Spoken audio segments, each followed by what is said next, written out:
রাজশাহীতে বর্ণাঢ্য আয়োজনে উদযাপিত হয়েছে লিবারেল ডেমোক্রেটিক পার্টির 20তম প্রতিষ্ঠাবার্ষিকী। শোভাযাত্রা, আলোচনা সভা ও দোয়া মাহফিলে অংশ নেন দলটির বিভিন্ন পর্যায়ের নেতাকর্মীরা। রোববার সকাল 10টায় রাজশাহীর কাঁঠালবাড়িয়া মোড় থেকে শুরু হয় এলডিপির প্রতিষ্ঠাবার্ষিকীর বর্ণাঢ্য শোভাযাত্রা। আমাদের গণতান্ত্রিক ডানপন্থী একটা দল লিবারেল ডেমোক্রেটিক পার্টি, যে প্রতিষ্ঠাতা কর্নেল অলি আহমেদ বীর বিক্রম, উনি রাষ্ট্রপতি জিয়া রহমান সাহেবের সাথে রাজনীতি করেছেন, সম্মুখ যুদ্ধ করেছেন 1971 সালে। চট্টগ্রাম বেতার কেন্দ্র থেকে যখন জিয়া রহমান স্বাধীনতার ঘোষণা দেয়, তখন পাশে বসা যে ব্যক্তিটি সেটাই কর্নেল অলি আহমেদ। উনি সাবেক জিয়া রহমান সরকারের আমলেও মন্ত্রী ছিলেন, বেগম খালেদা জিয়া সরকারের আমলেও মন্ত্রী ছিলেন।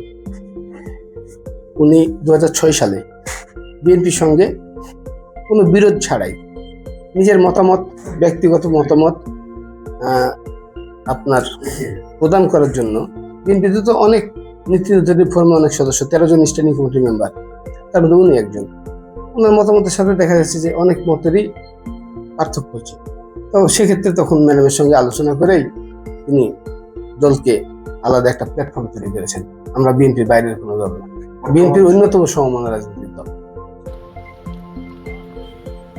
প্রায় 30টি রিকশায় দলীয় পতাকা, ব্যানার ও ফেস্টুন হাতে অংশ নেন শতাধিক নেতাকর্মী।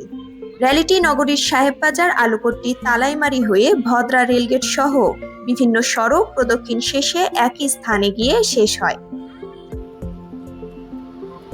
প্রতিষ্ঠাবার্ষিকী উপলক্ষে দিনব্যাপী আয়োজনের মধ্যে ছিল আলোচনা সভা, দোয়া মাহফিল ও অসহায় মানুষের মাঝে খাবার বিতরণ কর্মসূচি। 20 বছর পূর্তিতে নতুন উদ্যমে মাঠে নামার ঘোষণা দিয়েছে এলডিপি।